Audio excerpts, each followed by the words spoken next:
Bien, nous voilà arrivés à la 17e séance, où il s'agira cette fois-ci de donner la procédure qui nous permet de remonter au diamètre intérieur de la calandre. La calandre étant l'enveloppe qui va contenir le fluide circulant à l'extérieur des tubes. Nous commencerons par voir d'abord une première méthode qu'on appellera méthode indirecte, qui va nous permettre de déterminer le diamètre de la calandre à partir du diamètre du faisceau tubulaire. À partir du diamètre du faisceau tubulaire.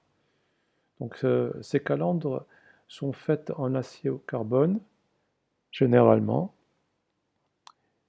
et elles sont de forme cylindrique. Il m'a été posé une question dernièrement. On m'avait dit quand est-ce que la section droite d'une calandre était de forme, je crois, parallélépipédique. Alors quand j'avais recherché un tout petit peu, j'avais vu qu'elles étaient plutôt de forme cylindrique de section droite circulaire, évidemment, comme dans notre cas, à l'exception évidemment de la calandre type K, Cattle, dont je ne reviens pas dessus. Mais sinon, il existait des sections droites rectangulaires dans le cas des chaudières, boiler en anglais, et notamment aussi des sections droites toujours rectangulaires dans le cas des échangeurs intervenant dans l'industrie nucléaire. Bien, pour notre cas, il s'agira donc d'une forme cylindrique de section droite circulaire afin de pouvoir contenir le faisceau tubulaire. Et cette première méthode va se faire, comme je l'ai dit, à partir de la détermination du diamètre du faisceau tubulaire, que je noterai dF, D grand F, en indice évidemment. Donc en anglais, le faisceau tubulaire, le mot faisceau, c'est bundle. Donc on va essayer de voir un peu comment se fait cette procédure pour remonter à partir du diamètre du faisceau au diamètre de la calandre. Tout d'abord, rappelons certaines notions que nous avons vues les séances précédentes. Alors, d'abord, nous avons dit que l'on pouvait avoir, si l'on était à des diamètres inférieurs à 610 mm, c'est-à-dire 24 inches, la calandre pouvait être construite à partir de tubes standards disponibles sur le marché. Au-delà, c'est-à-dire à partir de 24 inches, c'est-à-dire 610 mm, ça se faisait par roulage de tôle, c'est-à-dire vous avez votre tôle et que vous allez faire passer dans une rouleuse, puis vous lui donnez la forme que vous voulez.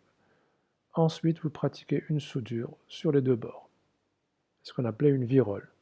Bien, ceci étant dit, donc quelles sont les tailles des calandres? Dans la norme BA, c'est-à-dire British Standard, elles vont de 150 mm jusqu'à plus d'un mètre, 1067 mm, c'est-à-dire 42 inches. Cependant, la norme TEMA, le standard TEMA, lui, procure des calandres dont le diamètre peut atteindre les 1520 mm, c'est-à-dire en d'autres termes 60 inches. Bien. Alors maintenant, pour ce qui est de l'épaisseur pour laquelle je ne vais pas m'étaler du tout, sachez simplement que cette épaisseur n'est pas prise au hasard, elle est standardisée. Elle est fonction des normes de conception des récipients sous pression. Vous trouverez ça sur le net. Ce sont des codifications pour pouvoir estimer dans les réservoirs soumis à des pressions l'épaisseur minimale qu'il faudrait adopter pour pouvoir éviter les soucis relatifs aux grandes pressions. Bien, je continue. On va maintenant continuer pour savoir comment fait-on pour remonter à partir du diamètre du faisceau au diamètre de la calandre. D'abord, il faudrait que vous sachiez que le faisceau donc, est inséré dans la calandre et qu'il faudrait moyenner un jeu, créer un jeu pour pouvoir justement extraire et retirer le faisceau, extraire ou bien introduire le faisceau. Donc, les ouvrages sur lesquels je me suis basé pour déterminer à partir de cette première méthode, c'est le CNOT, en page 646 jusqu'à 649, où vous avez ce que je vais présenter aujourd'hui. Mais il y a également un autre ouvrage que je vais me présenter d'abord, ensuite je reviens pour dire tout ça.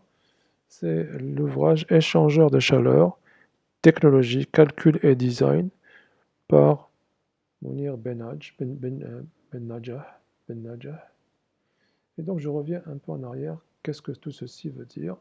Donc DC doit être choisi de manière à pouvoir s'adapter le plus possible au faisceau et réduire les chemins préférentiels, les écoulements préférentiels, c'est-à-dire les courts-circuits. Un court-circuit, c'est tout simplement un fluide qui ne va pas participer au transfert puisqu'il ne va pas, il va pas parcourir le faisceau, il va le parcourir par l'extérieur, mais il ne va pas traverser les tubes pour pouvoir échanger de la chaleur avec le fluide qui circule à l'intérieur même des tubes. C'est ce qu'on appellera des courts-circuits. Donc, DC doit être choisi pour minimiser justement, pour réduire au maximum ces courts-circuits. Alors, de quoi on parle exactement? Donc, c'est pour ça que j'ai fait une section droite de votre échangeur. J'ai pratiqué une coupe de votre échangeur.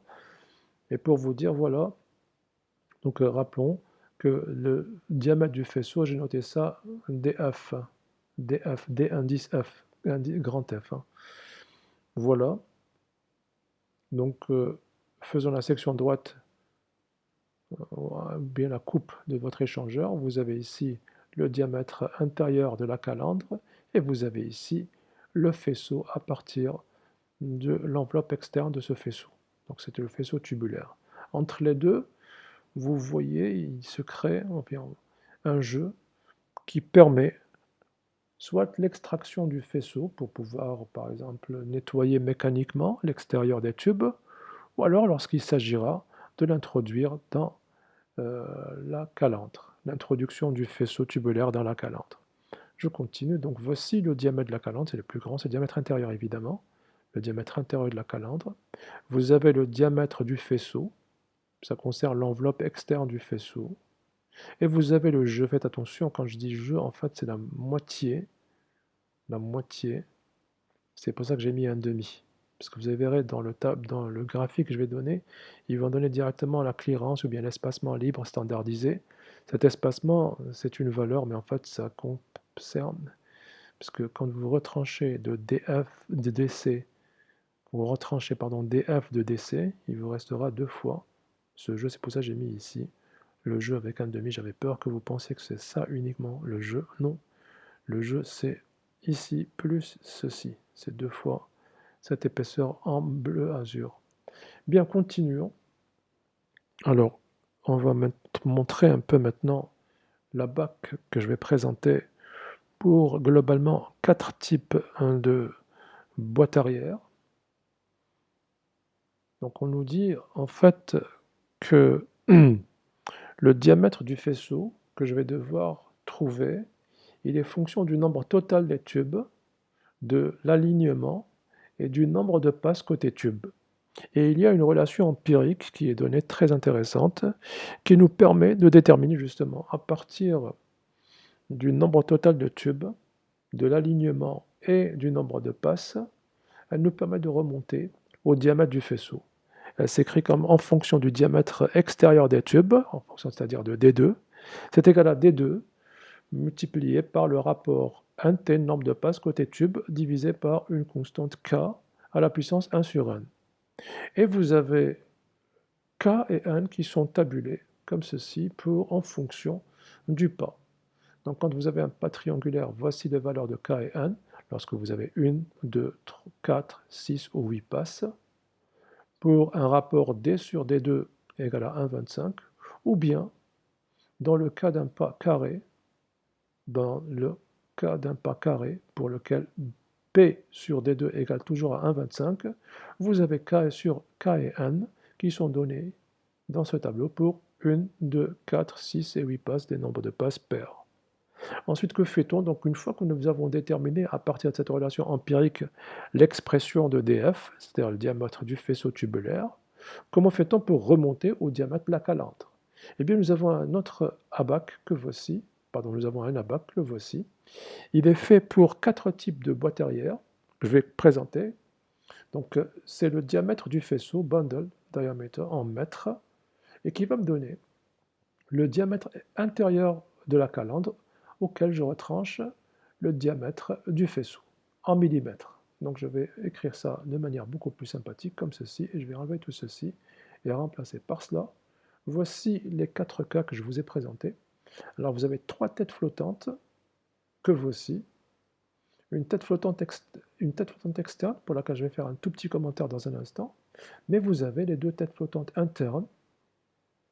La sympathique,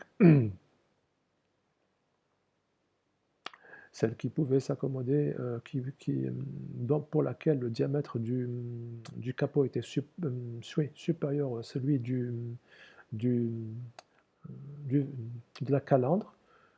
C'est la tête flottante type S qui pouvait par conséquent diminuer ainsi la clearance et donc on pouvait loger plus de tubes. Et la tête flottante qui était sympathique puisqu'on pouvait extraire tout le faisceau tubulaire. Cependant, il y avait un inconvénient majeur, c'était l'espace de la clearance qui devait être très importante pour pouvoir réaliser cette opération d'extraction du faisceau. Bien, sinon, nous avons les plaques tubulaires fixes ou le tube en U, ici. Donc, résumons, voici ce que nous avons. Nous avons les boîtes S et T, les têtes flottantes S et T, mais nous avons également la tête flottante P et le cas des plaques tubulaires fixes, c'est-à-dire soudées à la calandre, et nous avons également le cas du tube en U. Alors il est intéressant quand même de remarquer pour le type P, c'est-à-dire la tête flottante externe, celle qui se situe à l'extérieur de la calandre, de remarquer que donc, dans ce cas, la clearance est indépendante de DF. Elle est indépendante du diamètre de faisceau. Vous voyez que c'est une droite parallèle à l'axe des abscisses. En effet, puisque cette boîte se situe à l'extérieur de la calandre, elle n'a aucun impact sur DF.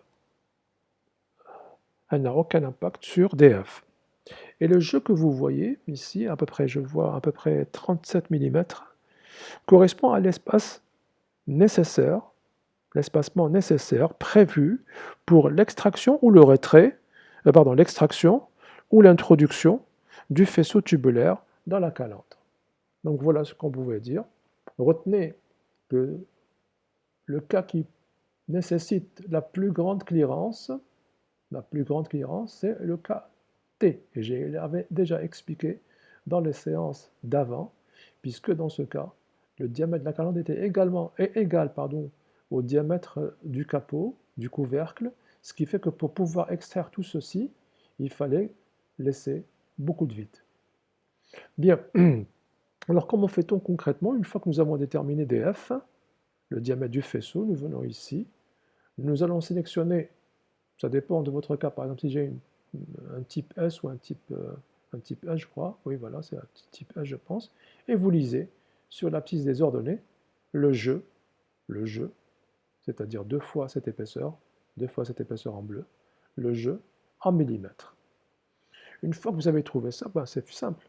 Le diamètre de la calandre, ça va être au diamètre du faisceau que vous avez déterminé à partir de la relation empirique auquel vous rajoutez l'espacement standardisé, c'est-à-dire le jeu de part et d'autre. Voilà. Donc cette première méthode me permet de déterminer indirectement le diamètre de la calandre à partir de la connaissance du diamètre du faisceau. Alors une fois que nous avons déterminé par le calcul le diamètre de la calandre, il est intéressant de faire aussi ce qui arrive ici. On va préciser un peu les choses. Une fois que nous avons fait ce travail-là, nous avons calculé le diamètre de la calandre, comme ceci.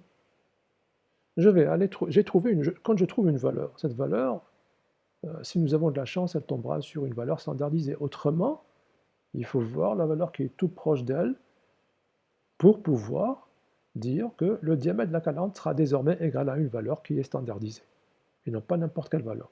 Donc une fois que le DC a été calculé, il faut vérifier que cette valeur correspond, si c'est un hasard, ou alors elle doit être proche d'une des valeurs standardisées, par exemple par l'API.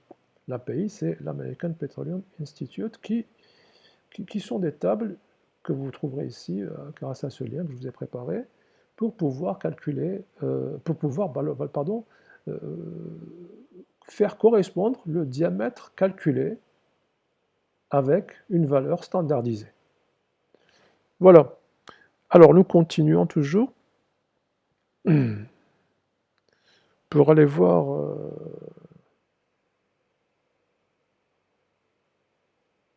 Oui, on va essayer d'expliquer. Ce qui est bizarre, c'est que pourquoi dit-on que le diamètre du faisceau est certes fonction du diamètre extérieur des tubes, mais on ne comprend pas trop pourquoi il est fonction du nombre de passes côté tube.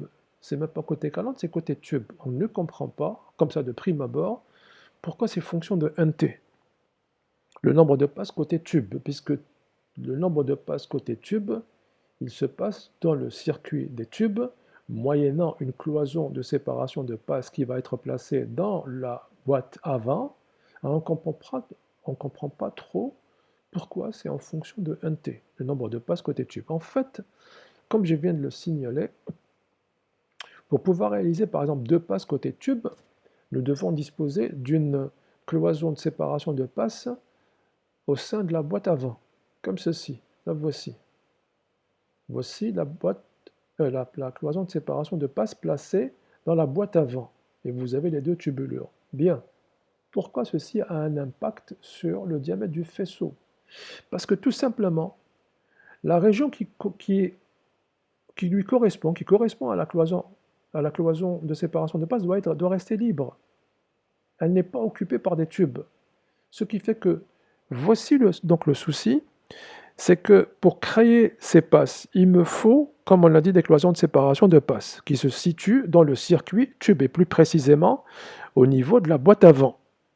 Eh bien, la région qui correspond à cette cloison de séparation de passes du côté de la calandre doit rester libre, sans présence de tube en son sein. Il ne faut pas qu'il y ait de tube en son sein. Rien du tout. Dans la partie que j'ai mis en rouge, attention que j'ai mis la partie en rouge pour vous signifier simplement que c'est le fluide qui est rouge qui circule ici. Ce n'est pas une cloison de séparation, ce n'est pas une chicane longitudinale. C'est juste pour vous dire que c'est du fluide rouge qui est en train de circuler, du fluide chaud. Par conséquent, on l'a compris, le nombre de passes côté tube, plus il est important, plus la région correspondante du côté calandre doit rester libre et donc importante, dépourvue de tubes, ce qui fait que le diamètre du faisceau va être plus grand, puisque cette région doit rester libre. Voilà ce que l'on pouvait dire à propos du fait que le diamètre du faisceau est tributaire du nombre de passes côté tube. Voilà. Qu'est-ce qu'on appelle, alors oui, qu'est-ce qu'on appelle un faisceau tubulaire? Un faisceau tubulaire, c'est tout ce que nous avons vu. Nous avons vu, ce sont les tubes, évidemment, les tubes. Mais il n'y a pas que ça. Il y a les entretoises, les tirants, les plaques tubulaires et les supports. Tout ça, on appelle ça le faisceau tubulaire. Le faisceau tubulaire. Donc ce sont les tubes évidemment, les plaques tubulaires, qu'elles soient fixes ou flottantes, les chicanes transversales, ou bien la chicane longitudinale dans le cas où vous avez une calandre type F, les tirants entre toi, je ne reviens plus sur ça, on en a déjà parlé, et les supports qui supportent toute cette structure, tout le faisceau. Voilà un peu ce que l'on pouvait dire à propos de cette première méthode, qui est une méthode indirecte, qui donc nous permet de remonter au diamètre de la calandre moyennant la connaissance du diamètre du faisceau tubulaire. Une fois qu'on a fait ça, on va aller maintenant voir la méthode largement répandue que j'ai appelée méthode 2, la deuxième méthode, que voici. Alors, c'est une méthode qui est directe. Elle me permet d'avoir le nombre de tubes. Le nombre de tubes. Alors, il y a plusieurs ouvrages qui traitent de cette procédure, ou bien qui présentent cette procédure directe sous forme de tableau. Donc, il y a bien sûr, évidemment, le Kerr, mais pas que cela. Il y a aussi le Ludwig, le Perry et le Saunders. Vous avez ici les références que je vous ai mises pour que vous puissiez les consulter si vous le voulez. Donc voici un peu cette deuxième méthode. Ce sera des tableaux de comptage de tubes qui vont nous donner une estimation du nombre de tubes pouvant être logés dans des calandres standardisés en fonction de la taille des tubes, du pas et du nombre de passes côté tube évidemment. Donc continuons. Comment est-ce qu'il se présente ces tableaux? Les voici. Alors, nous connaissons, nous, le nombre de tubes. On avait déjà parlé de cela. Le nombre de tubes étant connu, remarquez simplement une chose intéressante. quand le nombre de passes il est impair, vous pouvez tomber sur un nombre de tubes impair, total, petit n t. En revanche, quand le nombre de passes est pair, comme c'est le cas ici, le nombre de tubes ne peut être que pair. C'est partout pair. Bien, alors qu'est-ce que ça nous donne ici? Ben, vous avez par exemple pour ce premier tableau, en page 841 du Kern, pour le cas d'un alignement carré, un diamètre extérieur de 3/4 de inch, un pas petit p de 1 inch, vous avez, en fonction de ce qu'on a trouvé dans les étapes précédentes, c'est-à-dire 1t, le nombre de tubes, vous avez le diamètre de la calandre intérieure, évidemment, qui lui correspond en inch. Donc voici un peu pour différentes configurations, c'est-à-dire différents diamètres extérieurs et différents pas dans le cas d'un espacement carré, pardon, dans le cas d'un alignement carré, le diamètre intérieur de la calandre en fonction du nombre de tubes pour plusieurs passes. 1, 2, 4, 6 et 8. Et ici, vous avez le diamètre extérieur et le pas.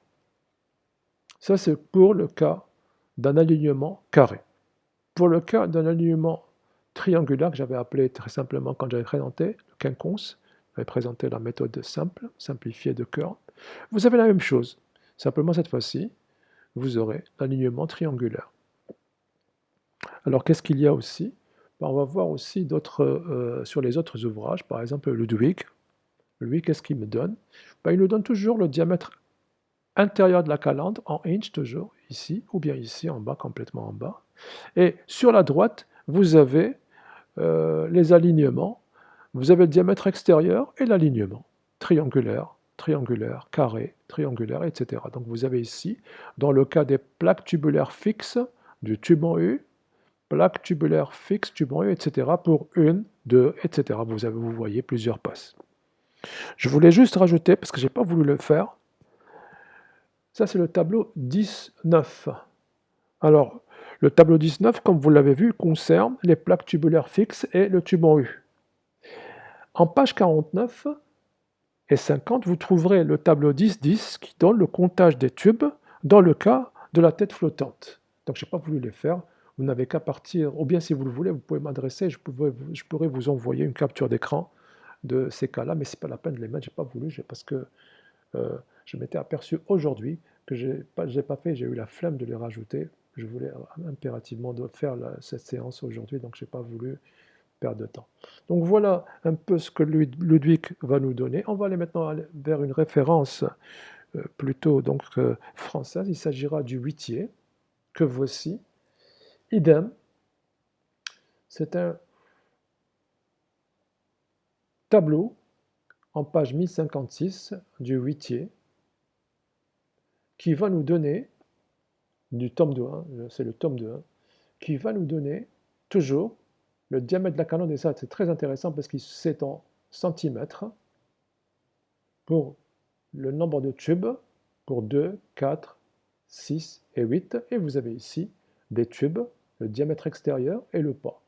Le diamètre extérieur et le pas pour une disposition carrée ou bien triangulaire. Donc vous avez aussi ce tableau qui est donné par le huitier qui vous permet, comme les précédents tableaux, de remonter au diamètre de la calandre en fonction du nombre total de tubes, ce qu'on avait appelé n indice t. N indice t.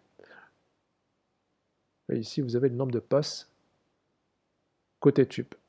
Continuons, si vous voulez bien.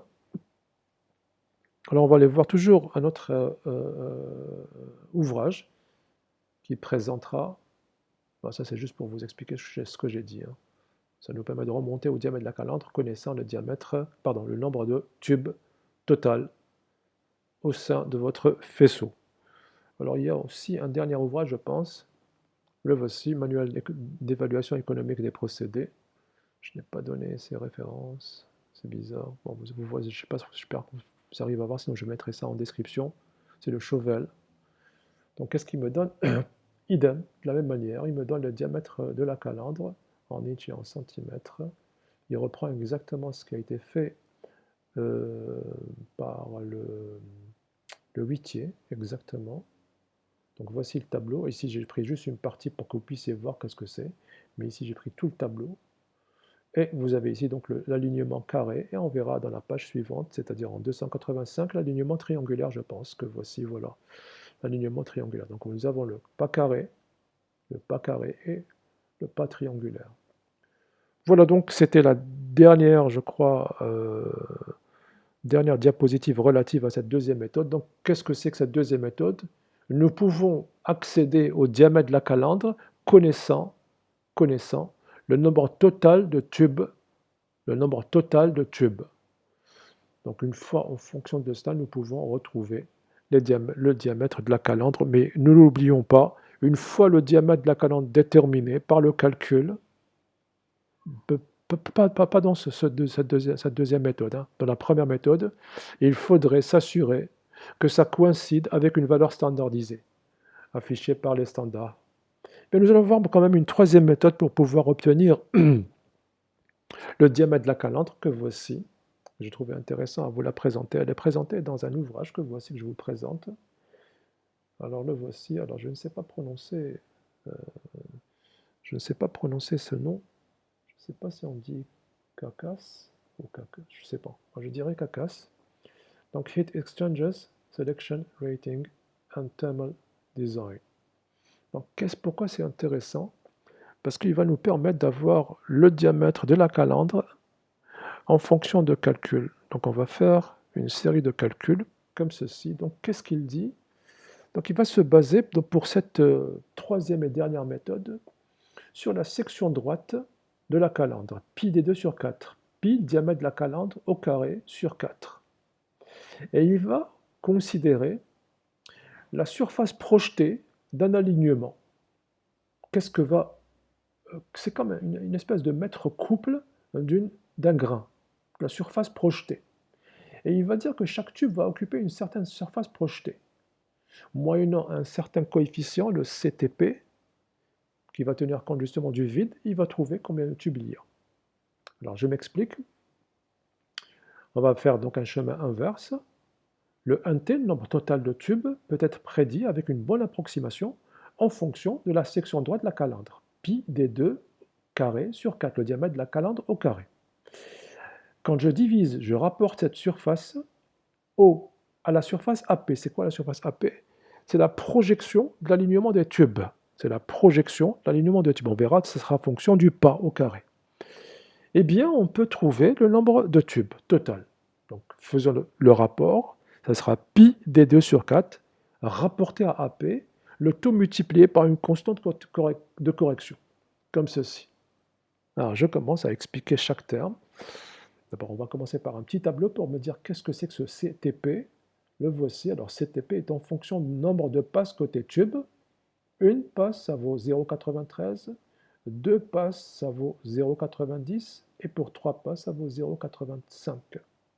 Maintenant, on va s'intéresser un tout petit peu à ce AP. C'est quoi? On a dit c'est simplement une surface projetée.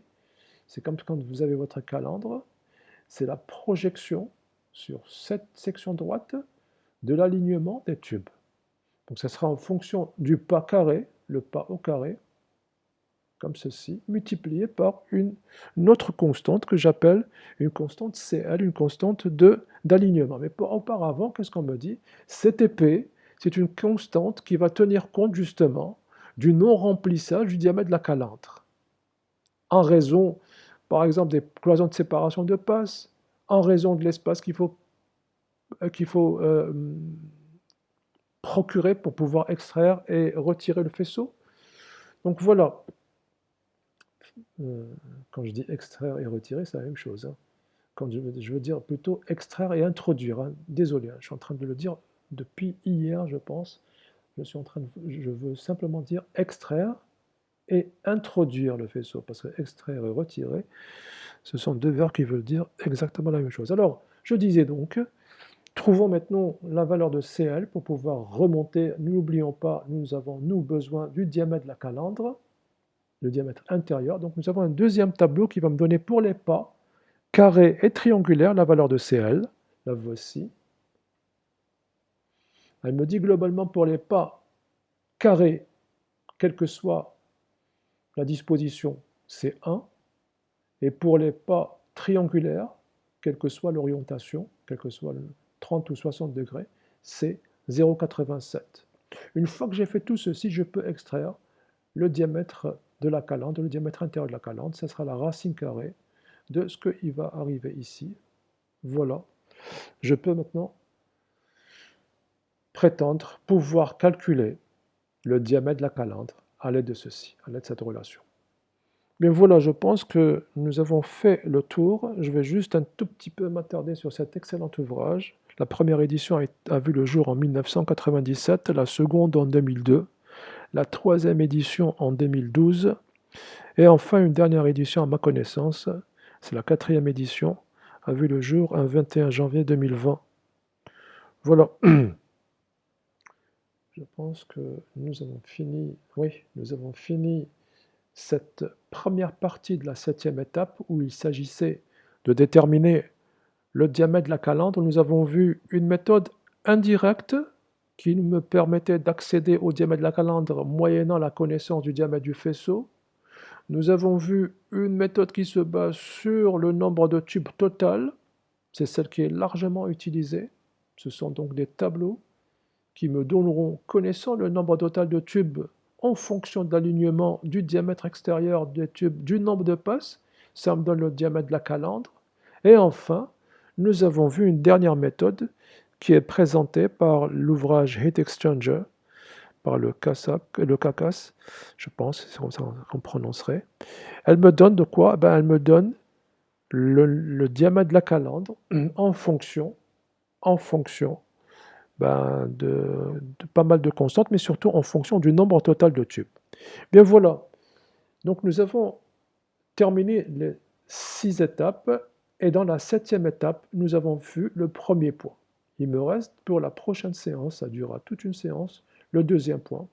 Il s'agit des chicanes, où on parlera du type de chicane, du degré d'ouverture de la fenêtre, ce qu'on appelle le baffle cut, du nombre de chicanes qu'il faudrait disposer, les chicanes transversales, combien il en faudrait, et de l'espacement entre deux chicanes. Voilà, ça fera l'objet de la 18e séance. Pour l'instant, contentons-nous de ce que j'ai fait aujourd'hui. Bon courage, merci pour votre attention, et à très bientôt, je l'espère. Au revoir.